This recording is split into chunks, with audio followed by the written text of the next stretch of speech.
Thank you. So I'm going to talk about fundamental lessons that we have learned about string theory. So the first part of my talk is going to be introducing the basic ideas. So string theory, as you may have heard, is a theory which has been being pursued for about 45 years now as a fundamental theory of everything. Now that's a big undertaking. So clearly we cannot achieve everything, even if we limit ourselves just to the fundamental questions, in a complete, detailed form. And that's the case for us today for string theory. We have learned a lot of things about string theory in the past 45 years, but a lot we haven't understood. It is the most promising candidate we have for unifying Einstein's theory of relativity, which is the theory of gravity, with quantum mechanics. So these two particular important pillars of modern physics. And the basic idea in it is that you have to replace basic particles, point particles, elementary particles like quark, by extended objects like strings. That's why it's called string theory. And but these happens at a very, very tiny scales. In other words, from far away distance, this loop might look just like this point.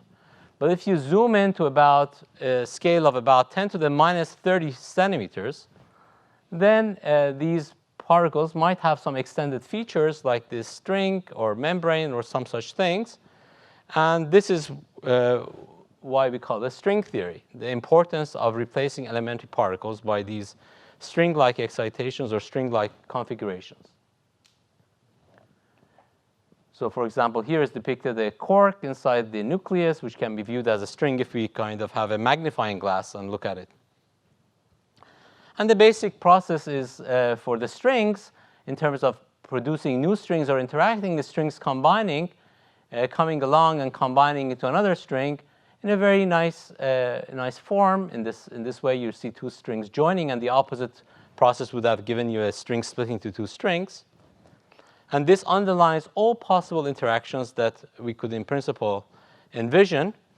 And in some sense, it's a very nice way to unify all these particles and forces into one object. The particles are unified just to strings and all its vibrational modes. And the interaction is all captured by the simple process of strings coming and joining and forming new strings. But it's too early to present the final formulation of string theory. It's work in progress. And work in progress implies working in this context behind computers, sometimes blackboards. And experiments, unfortunately, can't help, at least not yet. And the problem is that the string, the size of the string is about a trillion times too small to be measured or to be experimentally measured by the energies that we have available in the colliders today.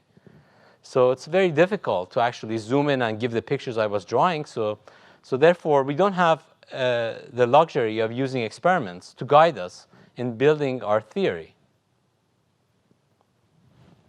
So, and in particular, as I said, we have no experimental evidence of string theory to date. However, it turns out that even the incomplete knowledge of string theory gives us a lot of new principles of physics. It revolutionizes a lot of things we know about physics, even though we are far from the complete theory. And my aim is to try to give some sense of these new principles by guiding through some examples. So it's going to be, of course, difficult to describe all the things we have learned in string theory in one talk, but I will try to at least take you through the tour of some highlights of some of the important ones that we have learned. And so this picture is just to illustrate that I'm going to be talking about the parts under the lamppost clearly. I'm not going to talk about far away in the dark, which we still don't know.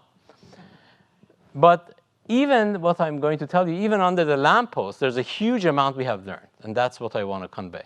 But before I even start with string theory, I want to go back, step back, and talk about some historical lessons we have learned through the history of physics itself.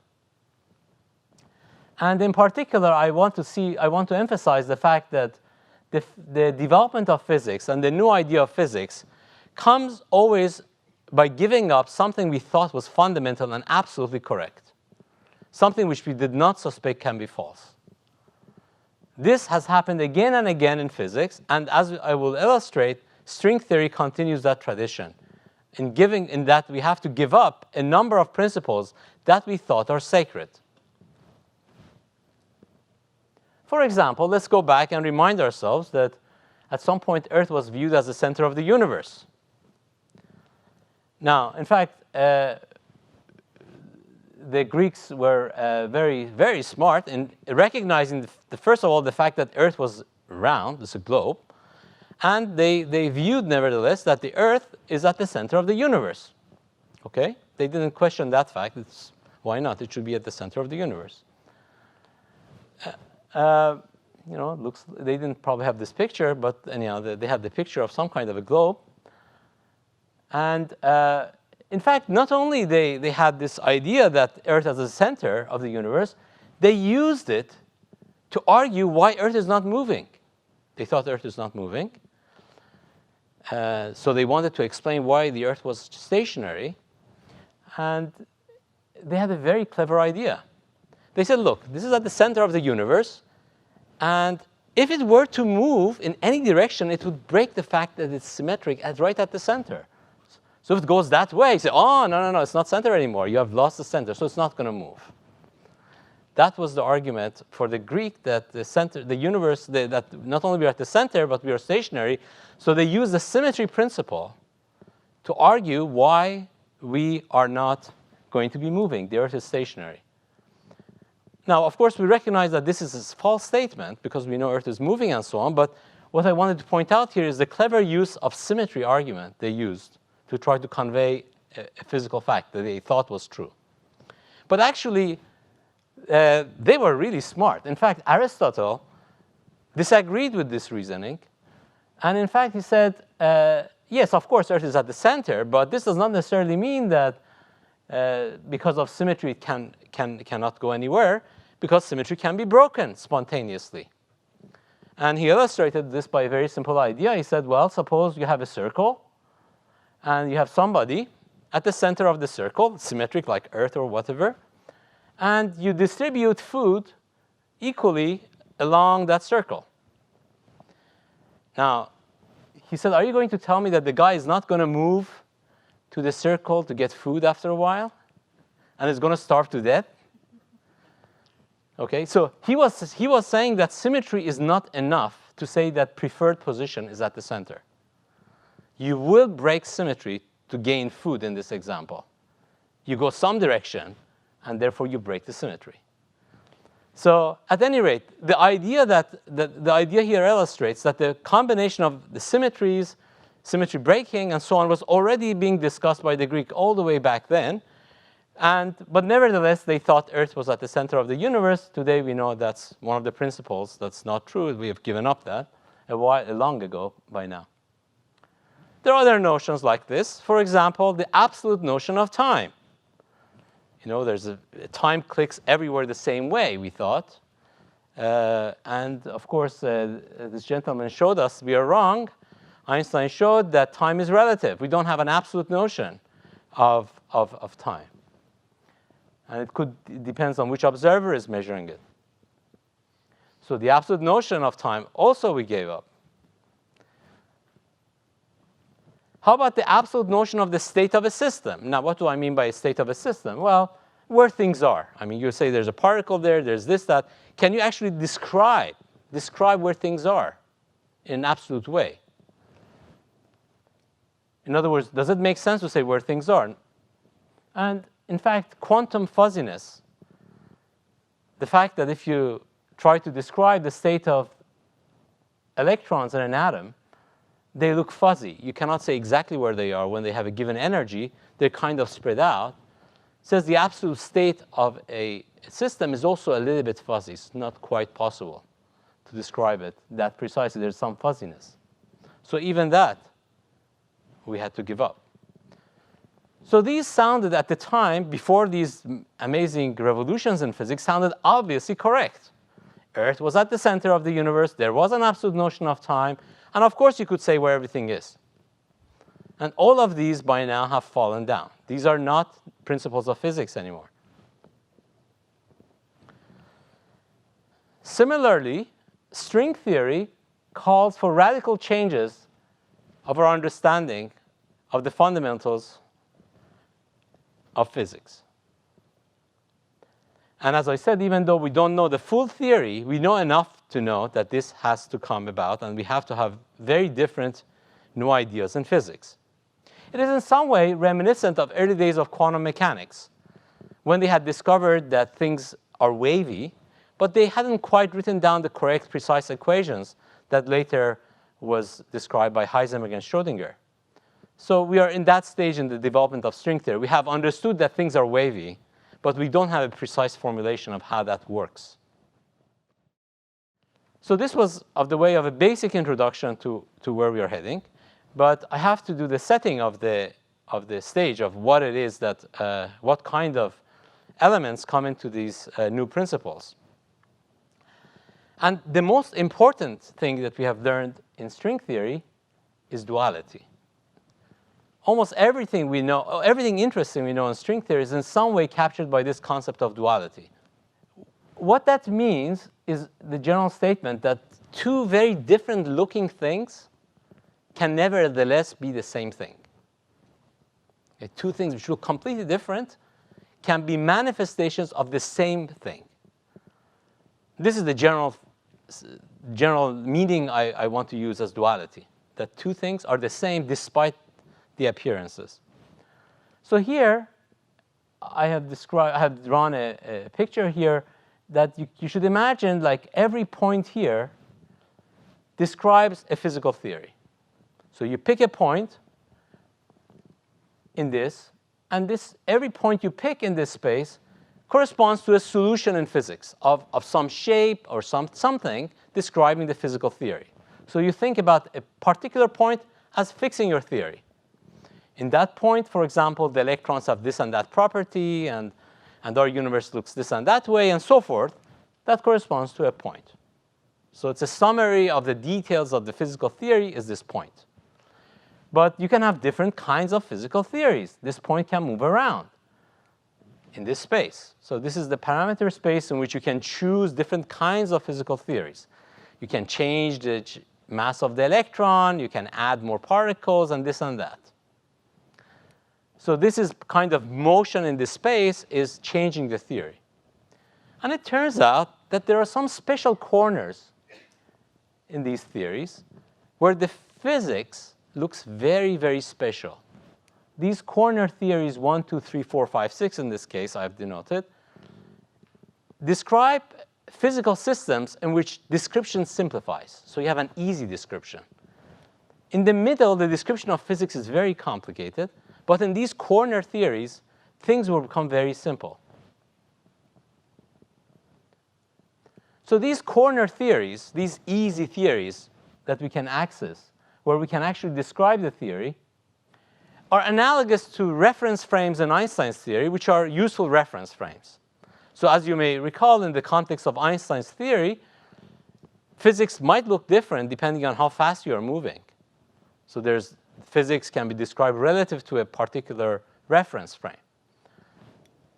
These corner theories should be viewed as particularly preferred reference frame that the description is easier. For example, if I'm in this room, the easier description is for me to stand here and describe the objects around me.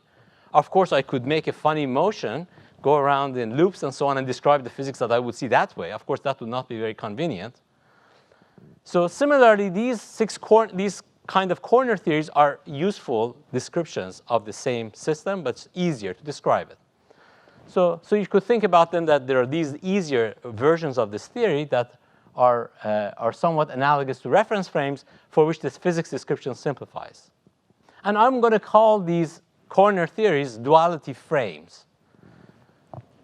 Just in analogy with reference frame of Einstein, which corresponds to choosing a particular speed that you're going with, I'm going to call about these as if they are going with particular speeds. You can think about these these particular frames analogous to those. So that's the word duality frames. But mind you, they're describing the same kind of physics. It's just different corners. So then, just as in Einstein theory, in special theory of relativity, what was important was not what particular observer sees, because if you think about this object, the fact that it's stationary relative to me is only relative to me it's stationary. If somebody is going with the speed that way, this object will be going the other way. So to talk about the velocity of this particle as an absolutely important concept is a bad idea. That's relative to me, it has a given speed. So the invariant concept in this case is the mass of the object, for example, or the rest mass of this object. That's invariant. So there are these kind of concepts that we want to understand as what it is that distinguishes physics for which all of these guys agree. In other words, what is an invariant concept? We have to understand. So what is, in the context that we are dealing in the context of string theory, what are duality frame invariants? So that's the question that is posed that we need to understand. There's a familiar analogy. So if you look at the phase, what this is called the phase diagram of some liquid, let's say, some object, I mean, and they have different phases like a liquid, solid, or gas. Depending on the pressure and temperature, you could be in any of these phases. At low temperatures, you might get solid. If you increase temperature, you can get liquid. And if you increase it further, you could get a gas. So these are different phases. And of course, even though they're different phases, what is not changing here is the object itself. It's made of particular atoms. Of course, the details about how close they are or how far they are from each other and what kind of situation they are in are changing. So they're different phases. But the invariant concept in this case is the molecules that's made of. And in fact, for example, in this particular case, there is no easy characterization of liquid versus gas. You might think there's an absolute way to say this is liquid versus this is gas. But actually, there's a continuous way you can change going from being a liquid to being a gas. And there is no phase transition anywhere if you go around this critical point B. And so therefore, this idea that you can have a indistinguishable theory, indistinguishable phase, is clear in this example, that the only way to describe it invariantly is in terms of these molecules, because there is no particular place that this liquid became gas and vice versa. So this is the way we are going to be having it in the context of duality in string theory. It's somewhat analogous to this beautiful drawing of Escher, where if you look at this frame, there are these different corners of this drawing for which different things are going on. So for example, in this corner, you have these black birds flying in this white sky. And over here is the night sky, and the white birds are flying. And down here, it's day, and then there's the city. And so the same situation here, except it's night. And everything here is kind of flipped from one side to the other. From left to the right goes from day to night. From up to the down goes from birds to this, to the ground. But as you can see, it kind of seamlessly goes from one side to the other. So these are the corner theories I'm talking about, these four corners in this case. The description simplifies. You can say, oh, yeah, it's just a day and the birds are flying. Or, oh, it's night and some white birds are flying. Or something else is going on here and here. So these are easier description. But of course, if you go from one of them to the other one, it gradually changes completely to something else, seamlessly. And this is what happens in the context of these dualities in string theory. So this is the picture to keep in mind. OK, so that was the basic beginning of our setting of the stage. And we begin to ask our questions. The first question, are particles basic building blocks of matter? Are point particles basic building blocks of matter? This was a principle that was originally suggested actually by the Greek again, the idea of atom as some indivisible thing that that every matter is made of. And it was extended in modern days to the notion of the elementary particles. But as I already discussed, in the context of string theory, we know that particles are replaced by extended objects like strings or even like membranes. So we already know one principle had to go. The basic building blocks of matter are not point particles. That's the first absolute thing which is gone. In fact, more generally, you can get different dimensional objects playing the role of particles. You can have, talked about membranes, be like sheets, or you can have higher dimensional objects like cubes and this and that. So you can have completely different kind of zoo of particles, not just elementary point-like particles.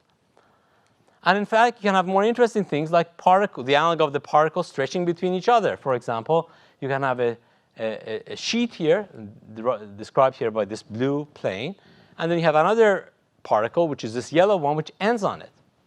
So you can have different kind of configuration of these guys, and these are, you could think of them as elementary ingredients in this theory. So the existence of these extra object, extended object, is what is the one hallmark of string theory. You can have very interesting structures, and in fact, it dovetails beautifully with pieces of mathematics. So you can have, for example, a bunch of planes, let's say n planes, next to each other, stack them up next to each other. And then you can have these strings, which are ending on pairs of them on either side, one from one to the other one. So you can have different kinds of strings depending on where they end from the left to the right. Of course, there are n choices they can start and n choices that they can end in. And this gives you an n by n matrix of strings. So this maps the possibilities of a string to an n by n matrix of where they start and where they end.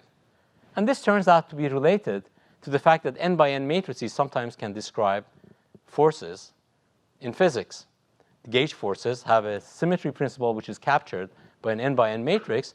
And this is a geometric way that string theory captures it. So now I want to move on to the next topic, which is the basics of space. So we have now set the stage for what are the basics of particles. We said particles are now replaced by extended objects. What about where the particles or these membranes or strings live in? The space itself. What can we say about that?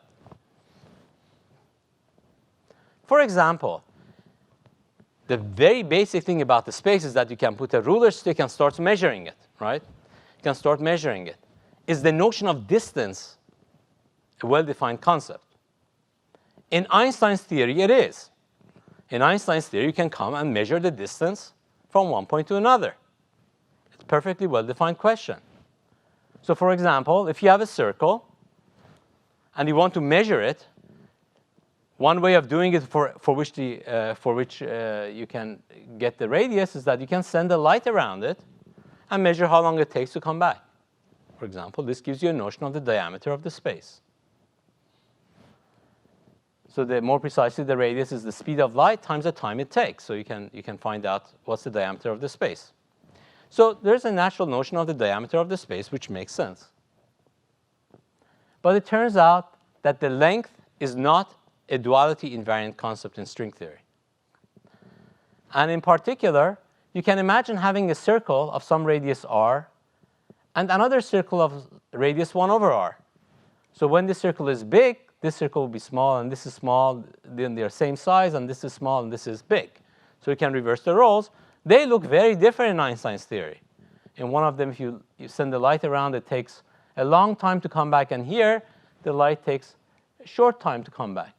However, it turns out that there is a duality which maps this theory to this theory in the sense that when you start taking a light around here, that I have drawn here, as we are trying to send the light around the circle and measure how long it takes to come back, over here, instead of this light, you end up sending a wound string.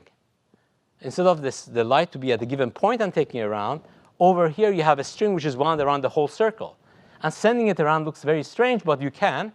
And the time it takes here will give you the same time over there. In other words, there are two kinds of lights. What we call these lights of this type, which is sometimes called the momentum states, and these kind of lights, which are called winding states. So there are two different lights. Depending on which laser pointer you use of the winding type or the momentum type, you get different answers for the radius. You get either r or 1 over r. So the notion of distance is not an absolutely invariant concept. similarly, over this side, if you send the regular light, you get the measure of the distance, which is 1 over r, but which corresponds to the winding of this other string. So they have a completely different notions, and you measure different distances. So we learned that the notion of distance is not an absolute concept. Is topology of a space an invariant concept? Now, what does topology of a space mean? It sounds like a very high-level math, but really, I don't mean anything that fancy. It's something very simple. It's something which distinguishes spaces from each other without even paying attention to distances. We know distance was not an invariant concept in string theory. How about some more gross features of the space, like, say, how many handles a space has? How many holes does it have? Or some gross features without actually measuring them. Now, that should be, you would think, a naturally invariant concept, that if you have a space, you should be able to say, well, this has 2 holes, this has 5 holes, this has 9 holes, etc. It turns out that even this is not invariant. The notion of topology, the way we usually think about it, is not an invariant concept. And different frames view the same space with different topologies, even though they are identical physics. So, for example, you can have 2 spaces which look very different topologically, different number of holes and handles. Nevertheless, they can yield identical physics, denoting here by W and M, these spaces. OK, so we learned the distance is not an invariant concept. The handles and the holes are not an invariant concept. How about the dimension of the space?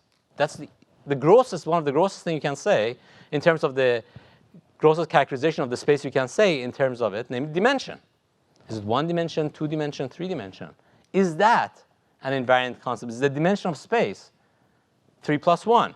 Well, actually, there are 2 questions. One is whether the dimension is an invariant concept, and the other one is whether the actual space and time dimension is 3 plus 1. First of all, in the context of string theory, we have learned that you cannot have space and time to just be 3 space and 1 time. You need extra dimensions. But these extra dimensions should be viewed as tiny. Otherwise, where are they? We only see 3 spatial directions. Where are the other spatial directions? So we have some other extra dimensions, which are kind of wrapped like a circle. If you think about this hose as our space, one dimension, or in this case, 3 dimensions of it are long. But the other directions, like this one circle that I'm drawing here, are tiny. So from far away, it looks just like this line. So our 3-dimensional space can fool us to think we're in 3-dimensional space, but there are these other internal directions that are tiny. So in fact, we have learned in the context of string theory that the dimensional space-time is not 3 plus 1. But how about this dimension itself? Whatever the dimension you want to choose, let's say string theory says it's 10 dimension, 9 space and 1 time. Is that number 9 and 1? Does everybody agree that that's the number? Or different frames give you different numbers? It turns out that even that duality frame dependent statement, even the dimension of the space, is not an invariant concept. So that's the most basic thing. You cannot even count how many dimensions we live in. That depends on who is measuring it. Analogous to Einstein's relativity saying somebody is going with which velocity.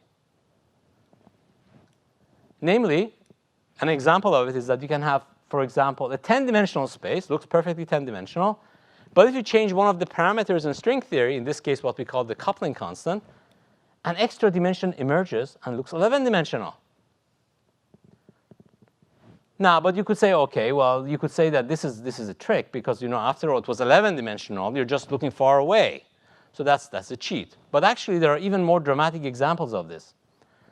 But before I get to it, I just want to give an example of how this 10 going to 11 does to string. So if you have a string which starts going from one side of the space to the other, as you increase that parameter g I was drawing in the previous slide, the dimension goes up by 1, and the string itself goes up in 1 dimension, becomes a membrane. So even the objects change dimensionality when this happens.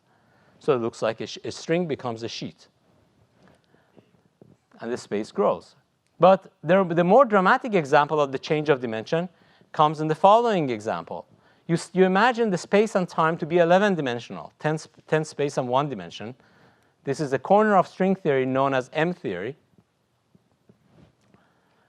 And imagine taking out of those 10 dimensions of space, 2 of them to be what we call a torus, which looks like a donut-shaped object, a tiny donut, and the rest of it keep it big. But take 2 of them to look like a donut, a tiny donut, and take the donut-shaped object, this torus, shrink it to 0 size. Basically, when you shrink it to 0 size, it's like getting rid of it. So your space should look like 9-dimensional space when you look at it tiny, tiny, tiny. So the 11-dimensional theory should become 9-dimensional, right? That would be no trick here. You're just changing the shape. If you put the magnifier, it's still 11-dimensional. Well, it turns out when you do this, the theory becomes 10-dimensional, not 9-dimensional. Bizarre. That's the kind of statement I mean. The notion of dimension is not an invariant concept in string theory. Distance is not invariant. Topology is not invariant. The dimension is not invariant. We have to radically change the way we think about space and time. So even though these aspects of string theory are quite amazing, but the main aspect of string theory is understanding quantum geometry. Quantum geometry refers to trying to unify geometry with quantum mechanics. This was, after all, one of the triumphs of string theory, to try to combine these 2 pillars of physics, quantum theory and Einstein's theory of gravity, which is geometrically based theory. So what do we learn about the quantum geometric aspects of string theory? So the very first thing is that we want to understand is the notion of fundamental. Is the notion of fundamentalness invariant? Namely, when we talk about fundamental constituents like fundamental particles, whether that notion is something that everybody agrees. You say, there's an electron, this is a fundamental particle. There's a photon, that's a fundamental particle. Is that notion a duality frame invariant concept? So in fact, in particle physics, we divide the particles into 2 types, elementary and composite. By looking at this picture, you can imagine that I'm thinking of this like, for example, the nucleus of an atom made of different constituents. Each one of those constituents perhaps could be elementary, if maybe they are made of something else too, but you wouldn't think that there's, at some point, you will have a basic object and elementary object. So the question is, does the notion of fundamental particle, fundamental entity, something that everybody agrees on? Or there could be some disagreement of what's fundamental or not. It turns out that the notion of what is fundamental even depends on the frame of reference, the duality frame. Some people might think this is fundamental and the other one is composite, and some other person will think opposite.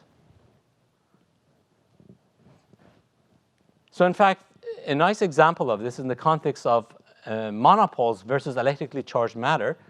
So magnetic monopoles, like these objects which are just a single pole of a magnet, for example, have been seen in theoretical examples of quantum systems to exist. But they are typically very massive. And so they should be viewed as kind of being made up of these more elementary constituents involving electrically charged fields. So you can have some composite combination of these electrically charged fields which behave as if they have magnetic charge. And these are the analog of the monopoles, the magnetically charged objects. So we usually view monopoles as composite, made up of these more elementary ingredients, which is why we kind of don't think we see them in experiments, because they're so massive and so big, they're hard to make. But if you change your parameters, they can shrink the center of these monopoles to begin to look like a point. And in fact, from their perspective, you can actually have a complete reversal of a description. As you shrink them, as you change your parameters so the magnetic monopoles become light, the electrically charged object becomes massive and heavy. And so when you want to describe the electrically charged objects, they can themselves be viewed as composites of these magnetically charged objects. Very bizarre. So the notion of what is fundamental or not gradually changes as you change the parameter. As this monopole shrinks to a point, it behaves like an elementary particle. And the electron, which was looking elementary, becomes fatter and fatter and looks like not an elementary particle anymore. You could say, well, at some point it was and now it's not. Well, but there's no exact dividing line. Where do you divide it? There is no dividing line. Therefore, the notion of fundamental particle is not fundamental itself. We cannot have the notion of what is fundamental. Another example happens for strings. I told you that in the context of string theory, point particles are replaced by strings or higher dimensional objects. Well, what about those? Well, it turns out that in string theory also, we have a notion of a light string. Here I'm denoting it by a thin red string, and a very heavy string, analog of these monopoles, which are really fat, heavy guys. So by this thick yellow line. But as you change some of the parameters in the theory, the light one becomes gradually heavier, and the heavier one becomes gradually lighter, which I'm denoting here by changing the width of the string. And as you change the parameter a lot, the light one becomes really heavy, and the heavy one becomes really light. And in this corner, you can think about this other string as being composite, and the other one being elementary. OK, so there is no fundamental notion of elementary string in this sense. They actually change. So there's no notion of fundamentalness here. In fact, this actually poses a big challenge for understanding quantum mechanics. You see, Feynman had a very beautiful description of quantum theory in the very geometric way of saying, if you want to talk about the probability of a particle going from a particular point at a given time, denoted here by space-time event A, going to a particular point B at a later time, what you need to do is to sum over all possible paths it can go. But in order to formulate quantum mechanics in this way, as Feynman does, you have to say what is the notion of fundamental particles. Because this formulation of quantum theory relies on summing over only fundamental particles, not composites. Otherwise, it would be redundant. You will have to choose the fundamental particles. So you say, OK, I will just choose fundamental particles, and I calculate all possible ways I can go from one to the other to describe my physics. But if you don't know what is fundamental, what do you replace this picture with? We do not have that picture yet. This is on the border of what we have understood in string theory. We have known that there is no notion of fundamental particle, but we don't know what replaces Feynman's formulation of quantum theory. This must be replaced by something else. So this has to go too. Feynman's path nickel has to be replaced by some other thing, and we don't know yet.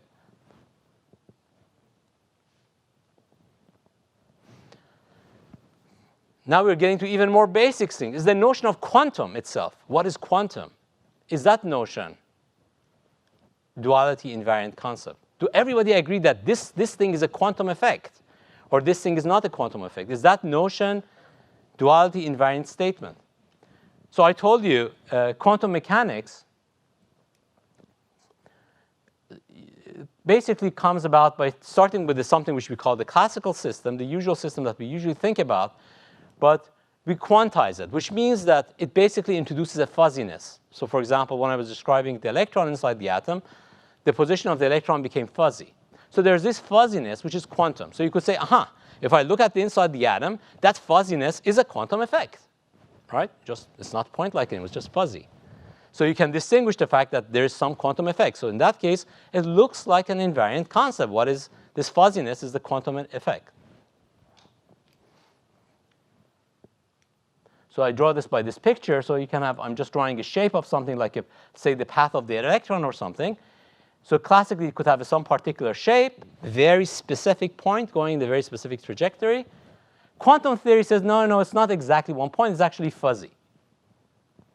So we could say, aha, this fuzz around the straight line or very sharp line is because of quantum phenomena, which is this, here I have denoted by the parameter, the famous Planck's constant, which denotes how much effect of quantum mechanics you have. You can dial that to make the quantum effect bigger or smaller. So you can say, OK, there's a classical piece, and then there's a quantum part. OK, it looks like an invariant concept. It turns out that even that, the notion of what is a quantum effect is not an invariant concept. How could that be? It's so obvious. You have this thing that gets fuzzy. How could that not be an invariant concept? Well, what happens is roughly like this. you start with something which you thought is classical, and it becomes fuzzy. But if you take it extreme fuzziness, it becomes again looking classical, but a different classical system. So the quantum mechanics is a way to go from one, quantum mechanics dials from one classical picture to another one as you dial this fuzziness. So which one is more fundamental, this classical or that one? You pick, you pick. So the notion of quantum effect is not fundamental. So the pillars of physics are falling one by one down. I'm telling you what is not going to stay. The notion of quantum versus classical is not fundamental.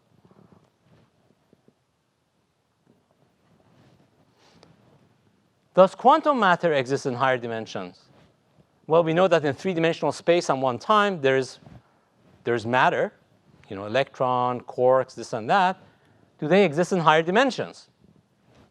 Of course, I have to clarify the question. I have already told you string theory lives in higher dimensions. So of course, since string theory is made of things, so there is some matter in higher dimensions. So what I mean here more precisely is whether there are interesting quantum systems, interesting interactions like the kind of things we see inside the nuclei, the confining quarks through these strong forces inside the nuclei. Are there interesting quantum matter systems in higher dimension? That's not obvious. And in fact, there are heuristic arguments that says that in 3+1 dimensions, the only way you can have interesting matter systems made of particles. And that's, in other words, sorry, if you want to have things made of particles, you only can go up to 3+1, no higher.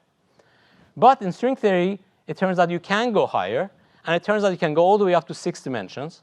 And we have discovered theories of matter, interesting matter, similar to things that could be very exciting, like the nuclei and so on we're familiar with, if you go all the way up to 6 dimensions. So up to 6 dimensions, we can have interesting matter. What kind of matter can you get from them? What kind of nuclei or things can there be? What kind of periodic tables would that give rise to? Very interesting. So these are the new things we have learned, but we have also learned these are the basic entities for these theories will be these, instead of particles, they are made of tensionless strings, the strings which are very light. So these are new theories that physicists are intensely working on to try to unravel the analog of these new kinds of matter systems in these higher dimensions. Very enigmatic theories. And we are in the early days of understanding these theories, we have very little computational tools, and we are building up computational tools to try to address some of the questions we would like to answer. The next question, again, a fundamental question. Do black holes have microstates? Now, you have heard about this in previous talks, that black holes are black, and they apparently behave, according to Bekenstein and Hawking, as if there is some degrees of freedom in it associated to the boundary of it, to the horizon of it. And this is surprising that there is such a degree of freedom, because if you solve Einstein's equation with a given mass and charge and this and that, the solution has only, you find only one solution, exactly one solution with those properties. And this means there is no disorder, there's complete order. The entropy, the number of degrees of freedom, is just 1. There's only one possibility, and entropy is 0. But through some arguments, Bekenstein and Hawking show that the number of degrees of freedom for a black hole should be huge and basically exponential of the area of this horizon surrounding the black hole in the fundamental units, Planck units, divided by 4. So this is a huge number of states. But the problem was, for Bekenstein and Hawking, they could not account for where they come from, where are these degrees of freedom, because Einstein's equation doesn't show it. You solve the Einstein's equation in 3+1 dimension, there's a unique solution. Where are these other solutions correspond to? And this also suggests an amazing new principle, what's called holography, that the number of degrees of freedom, usually in physics, goes like, the log of the number of degrees of freedom goes like volume. That is, if you look at the degrees of freedom, they are situated in different points of space. And so the bigger the volume you have, proportionally the bigger entropy you get. Here we're having a situation which instead of volume goes like area. That's bizarre. And this is sometimes called holography, that somehow the degrees of freedom behave as if they're in one lower dimension, like hologram. instead of in 3 dimensions, like in 2 dimensions. There's something strange about this relation, and it's called holography. So the question will be, what are these states? Where are they hidden? And string theory answers these questions in an elegant way. So here I'm denoting, as I mentioned to you, the space has, let's say, 3 macroscopic dimensions, the ones that we see. And then there are some hidden dimensions or tiny dimensions, which I'm drawing here by this red donut-shaped object torus. So you can think about this as the internal degrees of freedom of the geometry of string. And then you can take one of these strings or membranes and wrap it around these cycles of this donut at a given point in space. So you take this point in space, and over that point, you take this guy and wrap it around the space in this way. This will give you a tiny mass if you just wrap it once. But what can you do if you want to make it more like a black hole? A black hole is a very massive object concentrated in a small region. What you can do is you take the string and wrap it more and more, or this membrane and wrap it more and more around the cycles. And what you find is that if you do that, the geometry changes, and you create, in this way, a black hole. And as you can see, the degrees of freedom here, it's not manifest here. What are the degrees of freedom? But they're up here. So you count how many ways are there, and of course, there's going to be something related to this size of this hole, because they're creating that hole. So you count whether the number of states that you did by counting how many ways this string or membrane can wrap around these cycles, count all these possibilities, and lo and behold, you find that it's given by exponential of the area over 4 of this black hole. So this is a confirmation that the idea that Bekenstein and Hawking had is correct, but it also says that the states that they were looking for, the microstates of the black hole, were hidden in the internal dimensions of string theory, the ones that are tiny that we couldn't see. In these examples, that's how they arise. So this is accounting for the microstates of a black hole as membranes, or what we call generally branes, in the internal dimensions of string theory. Is electromagnetic forces distinguishable from gravitational forces, or can they arise from one another? In other words, how fundamental are electromagnetic forces and gravity forces? Are they distinguishable? You know, you would think that gravity and electromagnetic forces are completely different things. It turns out that even that's not fundamental. Whether you call a force gravitational or non-gravitational turns out also to be not a duality frame invariant concept. That gravity can be mimicked by extra forces, by electromagnetic type forces. So in fact, let me explain. Let me just go back here a second. So there are 2 sides to this question. One is whether the electromagnetic forces can mimic gravity, or whether gravity can mimic electromagnetic forces. And both can happen, as it turns out. So for example, if you have a cone-like object, gravity can create these cone-like deficits. And of course, it's behave as if there is a particle there. There is. And so it affects the degrees of freedom passing through it. And it turns out that at these points, these conical points, they themselves will have some kind of forces living there. So having these kind of conical shaped object in the context of gravity leads to forces living on these singularities of this like tip of this cone. Or more generally, if there's a geometry where the tip of the cone is along a line, along those lines or along these shapes, you'll get new degrees of freedom which play the role of forces, fundamental forces, it turns out. So like the kind of forces we involved in between quarks, the gluons, and so on. So those forces can be mimicked by pure geometry. So geometry can mimic forces. And the reverse is also true. That is, gravity can be mimicked by electromagnetic forces as well. More precisely, there are generalization of electromagnetic forces where instead of one photon, you have a huge number of photons interacting with each other in a complicated way. And if you take a large enough number of these photons interacting with each other, let's say in 3+1 dimension, it actually behaves as if a 4+1 dimensional gravity theory. So you can kind of holographically develop one extra direction that's part of the statement, that the dimension is not an invariant concept.